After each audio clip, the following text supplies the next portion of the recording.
This past Thursday, Wisconsin had its first ever tornado in recorded history in the month of February. And it was kind of surprising too, as there was not a lot of energy for that atmosphere to pull from when it comes to the surface. But what happened is there was something called wind shear that was plentiful. So wind shear refers to the difference in between both the speed and direction of winds at the surface and throughout the entirety of the atmosphere. And to demonstrate it, I want to kind of show you first and foremost what happens when there's no wind shear and how it really matters when it comes to thunderstorm development.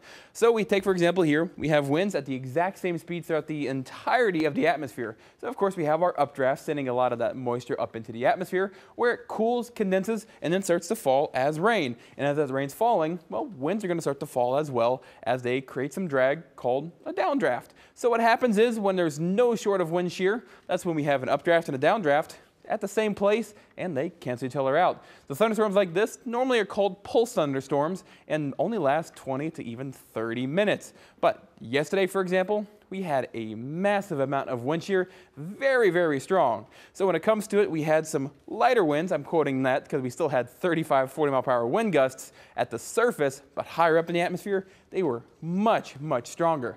So what happens is when the wind shear is present, it allows a tilt of our updraft.